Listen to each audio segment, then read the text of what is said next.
जय हिंद बच्चों, अपना स्कूल ऑनलाइन चैनल में आपका स्वागत है। आज हम क्लास 7th में सब्जेक्ट सोशल साइंस में चैप्टर स्टडी करेंगे। चैप्टर है 6 चैप्टर हमारा लाइफ ऑन द अर्थ। अर्थ के ऊपर जो लाइफ है उसके बारे में डिस्कस करेंगे इस चैप्टर में। तो चैप्टर शुरू करने से पहले आपको रिक्वेस्ट करेंगे कि अगर आपने चैनल को सब्सक्राइब नहीं किया तो प्लीज़ सब्सक्राइब करें, वीडियो अच्छी लगे तो लाइक एंड शेयर करें। तो ये शुरू करते हैं चैप्टर को। For millions of years our earth was a barren planet without any life. तो देखिए पहले मिलियंस ईयर्स पहले क्या था, जो हमारा अर्थ था, ये प्लैनेट है, ये अर्थ, ये बैरन प्लैनेट मीन जिसमें कुछ नहीं था, कहीं किसी प्रकार की लाइफ नहीं थी, ना कोई पौधा था ना कोई जीव जंतु था। The first form of the life appeared in the water bodies belonging to flora world.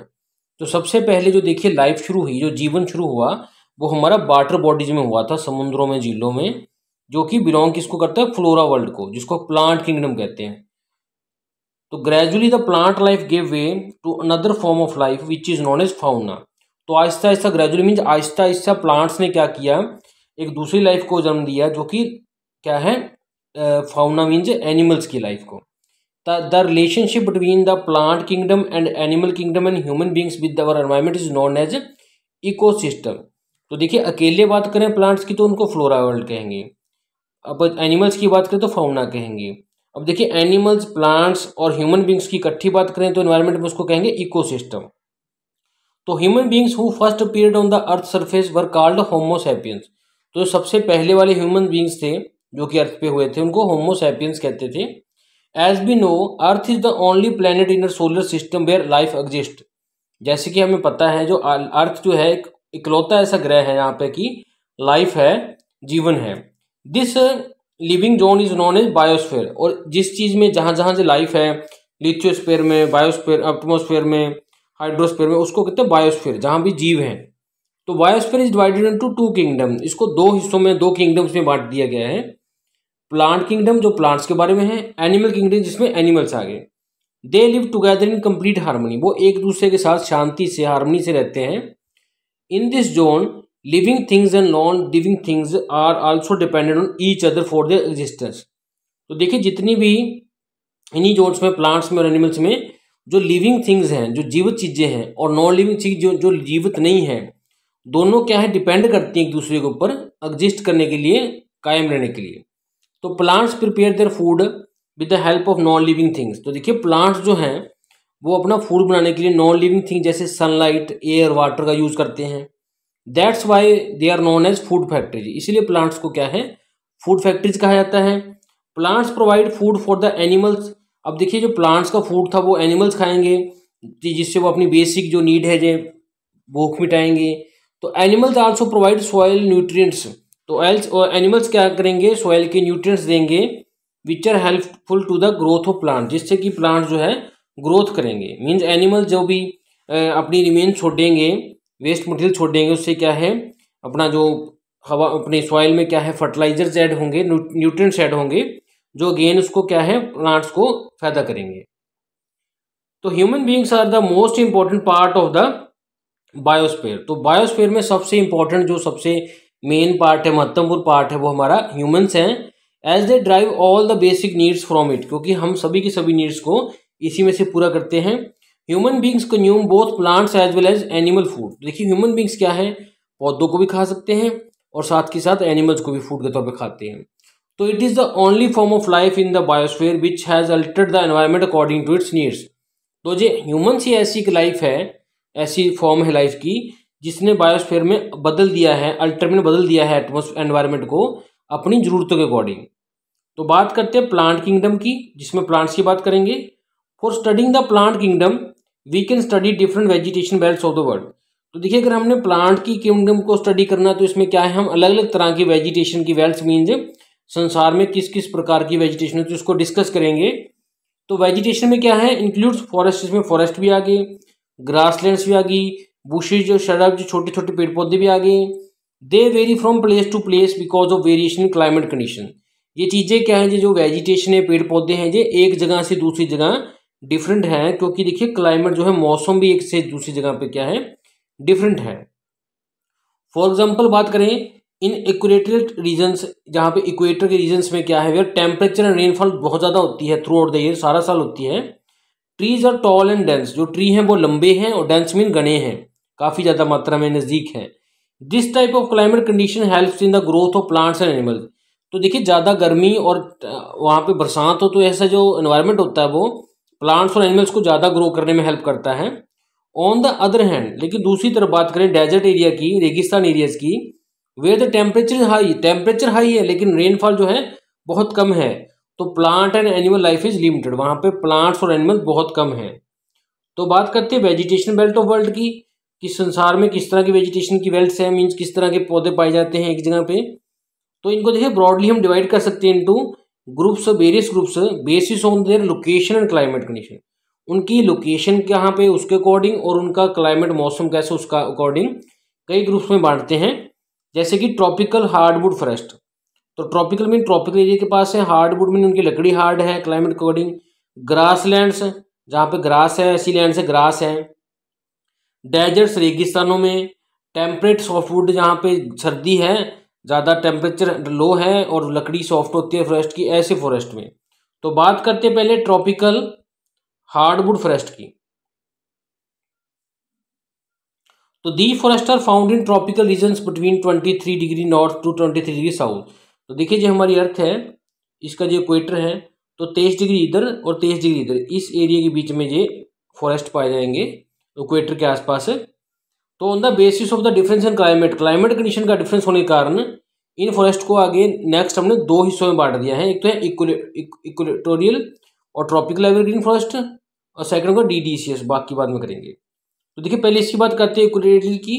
These forest are found on both side of the equator. तो इक्वेटर जो है हमारा सेंट्रल लाइन चल रही है, इसमें से इसको हाफ कर रही है अर्थ को, नॉर्थ और साउथ हेमिस्फीयर में।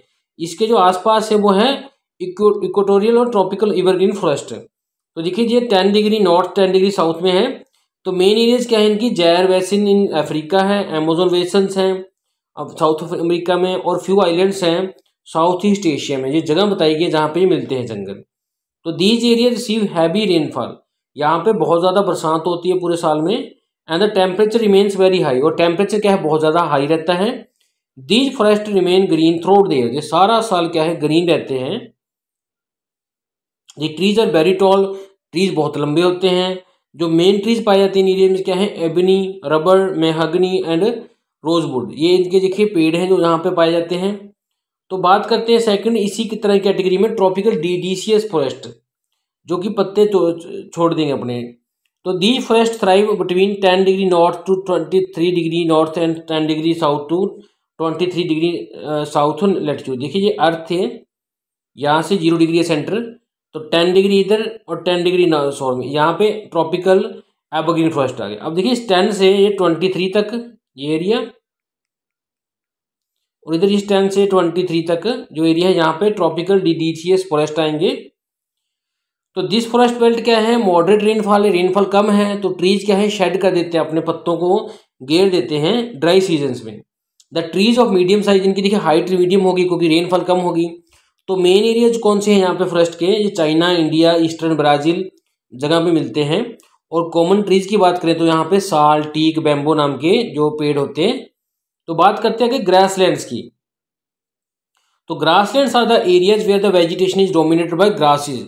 ऐसे एरिया जहाँ पे या तो ग्रास है या ग्रास के जैसे ही प्लांट्स हैं जो स्कैटर्ड हुए हैं, और ट्रीज बहुत कम है, स्कैटर्ड मीन बहुत दूर दूर पे ट्रीज है। तो grasslands are found in areas of scanty rainfall, जहाँ पे रेनफॉल बहुत कम होती हैं वहाँ पे ग्रासलैंड्स होती हैं, और टेम्परेचर की कंडीशंस भी कम ज़्यादा होती हैं। तो on the basis of climate के अकॉर्डिंग इनको दो हिस्सों में बांटा गया है, ट्रॉपिकल ग्रासलैंड्स। तो ये वो कैटेगरी है located between the equator forest and hot deserts in both the hemisphere. North और साउथ में ये इक्वेटोरियल फॉरेस्ट के साथ हैं या हॉट डेजर्ट्स में हैं। तो यहाँ पे क्या देखिए ग्रासलैंड जो हैं इन पे जो रेनफॉल होती है मॉडरेट मीन ठीक ठीक होती है, 100 सेंटीमीटर होती है। Grasses of the region are very rough, ये बहुत रफ से होते हैं, थिक मोटे होते हैं और लंबे होते हैं। तो campos in Brazil are the typical example of this forest की जो एग्जाम्पल है। देखिए ट्रॉपिकल ग्रासलैंड जो है देखिए दिखा रखे फोटो में, ये एरिया से ये देखिए ये एरिया है, ये एरिया है, ये एरिया जो ग्रासलैंड्स हैं। इक्वेटर देखिए ये इक्वेटर जा रहा है, इक्वेटर के आसपास हो गई जी, तो इसलिए नाम है ट्रॉपिकल ग्रासलैंड्स, ट्रॉपिक के साथ होगी। तो देखिए ट्रॉपिक इधर है, ट्रॉपिक ऑफ कैंसर है, ट्रॉपिक ऑफ कैप्रिकॉर्न है, तो इसलिए ट्रॉपिक के साथ है तो नाम आ गया, ट्रॉपिक के अंदर अंदर है तो इसका नाम आ गया ट्रॉपिकल ग्रासलैंड्स। तो बात करते हैं नेक्स्ट टेम्परेट ग्रासलैंड्स और ठंडे एरियाज में होते हैं। तो these grasslands are located in the temperature zone, mean ठंडे एरियाज में, in the interior parts of the continent, continents के अंदर की तरफ आ गए ये। These grasslands receive about 25 to 75 centimetre rainfall, rainfall थोड़ी सी ज़्यादा होती है। दे समटाइम्स रिसीव स्नो, उनमें स्नो भी होती है कई बार इस एरियाज में। The grasslands of these regions are short and soft, ये काफ़ी सॉफ्ट होते हैं और छोटे कद के होते हैं। They are also known by different names in different areas, अलग अलग एरियाज में इनके अलग अलग नाम से देखिए इनकी लोकेशन बता रखी है। जो कॉन्टिनेंट्स की तरफ आ गए, ट्रॉपिक से परे हो गए, तो इनको देखते हैं टेम्परेट ग्रासलैंड इसलिए कहते हैं क्योंकि ठंड में होते हैं, ज़्यादातर ठंडे एरियाज हैं ये। तो देखिए जैसे कि बताया था इनको और नामों से भी जाना जाता है, जैसे प्रेरीज नॉर्थ अमेरिका में, पैम्पस इनको कहते हैं साउथ अमेरिका में, डाउन्स कहते हैं ऑस्ट्रेलिया में, बेल्ट कहते हैं इसको साउथ अफ्रीका में। तो इन्हीं ग्रासलैंड्स को अलग अलग नाम से जाना जाता है। देखिए दिखा रखा है जैसे कि मैप में, तो देखिए ये वेल्ड कहा जाता है यहाँ पे इनको डाउन्स कहा जाता है। और बात करें इनको प्रेरीज जहाँ पे कहा जाता है इस एरिया में, तो देखिए मैप पे देखिए पैम्पस जो कहा जाता है इसको, यहाँ पे ये कि पैम्पस वाला एरिया है जो कि साउथ अमेरिका आ गया। तो इस तरह से अलग अलग जगहों पर इनका अलग अलग नाम है। तो बात करते हैं डेजर्ट्स की, तो इन वास्ट एरिया, बड़े से एरिया में विच हैज़ लेस वेजिटेशन, बहुत जहाँ पे पेड़ पौधे नहीं है जैसे कि पिक्चर में देख सकते हो, और स्कैंटी रेनफॉल, बहुत कम रेनफॉल होती है, तो इस एरिया को क्या कहते हैं हम, डेजर्ट, रेगिस्तान।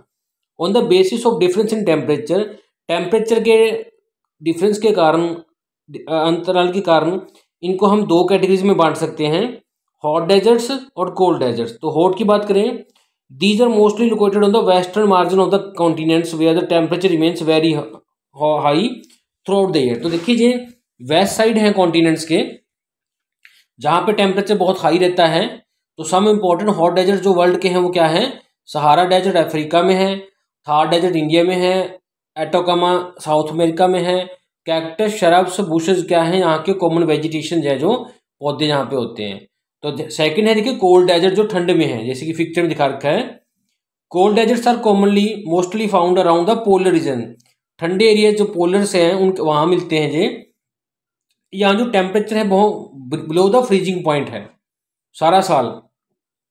Common vegetation is compose of, इसमें क्या है, मॉसिस एंड लीचेस, बहुत छोटे छोटे काई की फॉर्म में पौधे से होते हैं।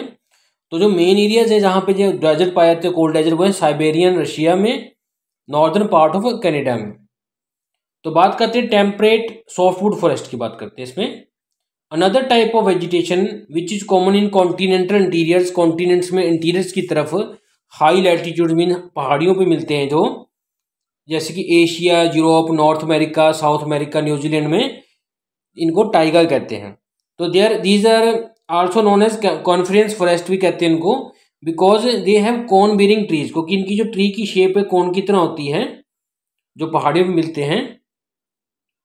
The trees are also conical in shape हैं और वेरी सॉफ्ट हैं, सॉफ्ट लकड़ी के होते हैं। इनके नीडल शेप्ड लीव्स होते हैं। इनको conference forest of the more uniform and consist of the pure stands of few species. ये देखिए कुछ प्योर स्पेसीज के हैं और ये काफ़ी यूनिफॉर्मली होते हैं, भी एक से ही होते हैं सब जगह। तो मेन ट्री जो है इनके पाइन, फिर स्प्रू, लार्स एक्सेट्रा हैं। तो बात करते हैं नेक्स्ट एनिमल किंगडम की। तो देखिए एज मेंशन्ड अर्लियर, जैसे कि आपको पहले बताया था, along with plants animals also live in the biosphere. तो बायोस्फीयर में एनिमल्स, प्लांट्स के साथ एनिमल्स भी रहते हैं। दीज कैन बी बर्ड्स, ये पक्षी हो सकते हैं, इंसेक्ट्स कीट पतंगे हो सकते हैं, एनिमल्स हो सकते हैं। The animals vary from place to place, ये भी एनिमल्स भी एक जगह से दूसरी जगह डिफरेंट होते हैं, because variation of the natural environment, क्योंकि एनवायरनमेंट के अकॉर्डिंग। तो इक्वलेटरल जो रीजन्स हैं वहाँ पे हैवी रेनफॉल होती है, टेम्परेचर हाई होता है, विद द रिजल्ट जो है टाल थिक ट्रीज वहाँ पे होते हैं, बड़े बड़े ट्रीज होते हैं। तो इसलिए इन एरियाज में क्या है, थिक वेजिटेशन मीन ज़्यादातर पौधे होते हैं। This makes possible to have large variety of animal, जिसके कारण यहाँ पे बहुत वैरायटी के क्या है एनिमल्स होते हैं, यहाँ पे जंगल ज़्यादा होंगे। तो कॉमन एनिमल जो फाउंड होते हैं इन एरियाज में क्या है, monkeys, elephants, crocodiles, insect eating animals हैं जैसे अर्माडियोरोस जो दिखा रखा है यहाँ पे, स्नेक्स एक्सेट्रा हैं। तो बात करें ग्रासलैंड्स की, तो इन ग्रासलैंड्स क्या हैं, the number of animals is less, कम है as compare to equatorial forest, क्योंकि वहाँ पे वेजिटेशन कम है, ओनली ग्रास ही है। तो कॉमन एलिमेंट्स क्या, एनिमल्स क्या है, लॉयन है, चीता है, लेओपार्ड है, डियर है, रैबिट है, ये मिलते हैं। तो बात करें पोलर की, जहाँ पे बर्फ है, एनिमल्स हैव थिक फर, उनके देखिए थिक फर होती है, जैसे बालू की लगी हुई है, ये पेंगुइन की है, जिससे वो प्रोटेक्ट करते हैं अपने आप को एक्सट्रीम कोल्ड से, बहुत ज़्यादा ठंड से। तो कॉमन एनिमल जो है यहाँ पे पेंगुइन है, पोलर बियर है, याक है, फॉक्स है, जैसे कि पिक्चर में दिखा रखे हैं। तो बात करते हैं human impact on the ecosystem due to rapid increase in population, population जैसे वर्ल्ड की बढ़ती जा रही है, areas under the forest are fast decreasing, जो एरियाज हैं हमारे फॉरेस्ट के वो कम हो रहे हैं। Man has cleared forest for the sake of agriculture, इंसान क्या है अपने फायदे के लिए, एग्रीकल्चर के लिए, हैबिटेशन में रहने के लिए और इंडस्ट्री को एक्सपैंड करने के लिए दरख्तों काटे जा रहे हैं। एज ए रिजल्ट जो इकोलॉजिकल बैलेंस है वो हाईली डिस्टर्ब हो रहा है ऑल ओवर द वर्ल्ड, पूरे संसार में जो इकोलॉजिकल बैलेंस है वो खराब हो रहा है। This is having a far reaching effect on the human beings, इसका असर ह्यूमंस पे भी पड़ा है। इन विल्ड लाइफ कम्युनिटी, जहाँ पे विल्ड एनिमल्स रहते हैं, few species like tiger lions are already facing danger, कुछ ऐसे एनिमल्स हैं टाइगर लॉयन की तरह जो कि किसी समय खत्म हो सकते हैं, उनकी प्रजाति। Pollution level in different countries is rising alarmingly, कई कंट्रीज में पोल्यूशन बहुत ज़्यादा अलार्मिंग लेवल पे है, बहुत ज़्यादा चिंताजनक है। And there is considerable rise in global temperature, हमारा जो ग्लोब है उसका टेम्परेचर बढ़ रहा है। And a few glaciers have been started melting in the polar ice caps, तो देखिए कई प्रकार के ग्लेशियर्स में जहाँ पे बर्फ है वो भी मेल्ट होने शुरू हो गए हैं। It is the time, high time that man should realise the mistake, देखिए अभी भी समय है कि हम अपनी गलती मान लें और स्टॉप कर दें इनको नुकसान करना नेचर को। In order to maintain the ecological balance, ecological balance बढ़ाने के लिए दोबारा से afforestation should be taken on large scale, हमें पौधे लगाने चाहिए, एफोरेस्टेशन मीन्स ज़्यादा बड़े लेवल पे। Hunting of animal should be band, हमें हंटिंग करना एनिमल्स को बंद कर देना चाहिए। For the preservation of different animal species, कई प्रकार के एनिमल को बचाने के लिए गवर्नमेंट ने क्या है, वाइल्ड लाइफ सेंचुरी सेटअप की हैं, नेशनल पार्क्स बनाए हैं, बायोस्फीयर रिजर्व्स बनाए हैं। There are few measures to maintain ecological balance of the environment, तो ये देखिए कुछ ही बातें हैं जिसके कारण हमारा बैलेंस बनेगा इकोलॉजिकल जीवों का, जंतुओं का हमारे साथ। मैनी नॉन गवर्नमेंट ऑर्गेनाइजेशन, जिसको एनजीओज कहते हैं, वो भी आगे आ रही हैं, फॉरवर्ड आ रही हैं हेल्प करने के लिए in protecting different types of animal species, कई प्रकार के एनिमल स्पीसीज को बचाने के लिए। तो देखिए ये टाइगर है roaming freely in Kanha national park जो है, ये नंदा देवी बायोस्फीयर है जो गवर्नमेंट ने बनाए हैं। तो उम्मीद करते हैं आपको वीडियो अच्छी लगी होगी। Thanks for watching this video.